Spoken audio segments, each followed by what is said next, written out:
Only in recent decades did politicians somehow come to believe that our job is to police the far reaches of Kenya and Somalia, while America is under invasion from within. We're under invasion from within. No different than a foreign enemy, but more difficult in many ways because they don't wear uniforms. At least when they're wearing a uniform, you can take them out. These people don't have uniforms. But we are under invasion from within. We're stopping it very quickly. After spending trillions of dollars defending the borders of foreign countries, with your help, we're defending the borders of our country from now on. We're not going to let this happen. Biden let people come in from prisons, mental institutions, drug dealers, murderers. You know, we had 11,488 murders allowed into our country by this guy who had no clue. He had no clue. He shouldn't have been there in the first place, but he had no clue. The people that ran the office, the White House, were people that surrounded him, radical left lunatics that are brilliant people, but dumb as hell when it came to policy and common sense. And they allowed people from all over the world, from the Congo. They opened up prisons in the Congo. They came into our country totally unmatched, unvetted, unchecked. And from all over, South America, not just South America. You know, you think South America, no, but from all over. A lot came in from Venezuela. Venezuela emptied its prison population into our country. That's why they have Tren de Aragua. I rebuilt our nuclear, as you probably know, but we'll upgrade that also and just hope we never have to use it. We have to hope we never have to use it because the power of that is so incredible. I see things, I don't think they'd show it to you. I really wouldn't want them to show it to you. But when you see the result of what's left, you never want to use that. Never, never, ever.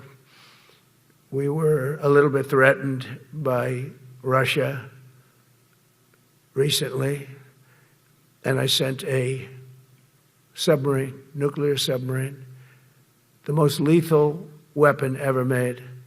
Number one, you can't detect it. There's no way. We're 25 years ahead of Russia and China in submarines. Russia's actually second in submarines.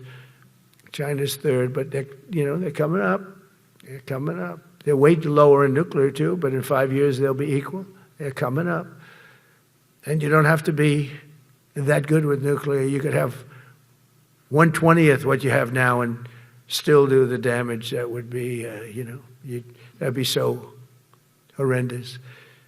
But I announced that, based on his mention of nuclear, and it was really a stupid person that works for him mentioned the word nuclear, I moved a submarine or two, I won't say about the two, over to the coast of Russia, just to be careful, because we can't let people throw around that word. I call it the N-word. There are two N-words, and you can't use either of them. You can't use either of them. And frankly, if it does get to use, we have more than anybody else. We have better, we have newer, but it's something we don't ever want to even have to think about. But when somebody mentions it, that submarine started immediately thereafter. And it's just lurking, but I'm sure we're not going to have to use it. But it's an amazing, it's undetectable, totally. Ours is, theirs isn't.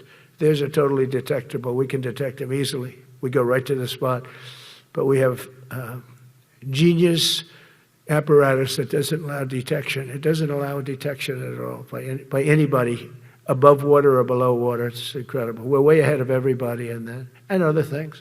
A year ago, we were a dead country. We were dead. This country was going to hell. We were dead in every way, from immigration to military. We didn't have the weapons. We were giving everything to Ukraine. We had nothing. And by the way, I have to tell you, now, as you know, I went over and I met with NATO, and NATO raised from 2 to 5, which everyone said 5% of GDP. Millions and now trillions of dollars are pouring in.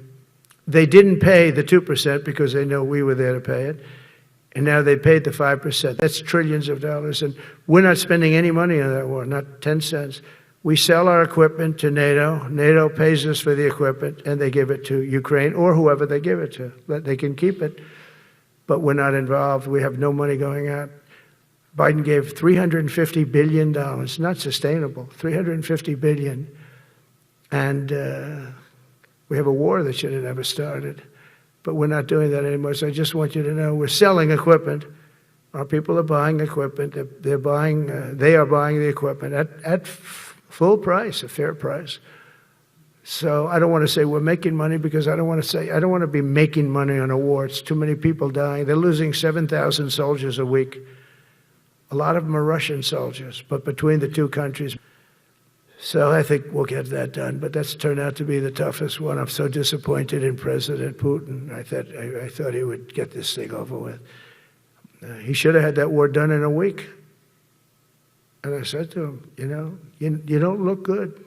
You're 4 years fighting a war that should have taken a week. Are you a paper tiger? And it's a shame, but I think eventually we'll get that one done, just like in theory, I want to knock on wood, because you never know. It's like we're going to have the Middle East done, which is actually a much harder thing to do. I mean, thousands of years. But we have to get that war done. We're the hottest country in the world right now. The absolute hottest country in the world. There's nobody even close. Putin said that to me. We met in Alaska, had a good meeting. Then he went back and started sending drones into Kiev. I thought we had a good meeting. But it's one of those things. But we were a dead country a year ago. And now we're the hottest country anywhere in the world. Think of that. You can be proud of that. We're striving tirelessly to end the terrible war in Ukraine. And as you know, we're also working hard to get the allies to share more of the burden of our defense. Much of that has really already taken place. But all NATO members have committed to the increase that I talked about. Think of that. That was unthinkable. It used to be 1%, then we got it up to 2% in my last term. And they did not like it. And now I got it to 5%, and I get along great with all of them. In fact, they call me the president of NATO. I said, I don't think so. But they're great. They're great people, and they're spending a lot of money, and a lot of money that they should have been spending in the past. But I think Putin was a wake-up call for them, really. We're now selling large quantities of American-made weapons to NATO, and we're getting really fair pricing.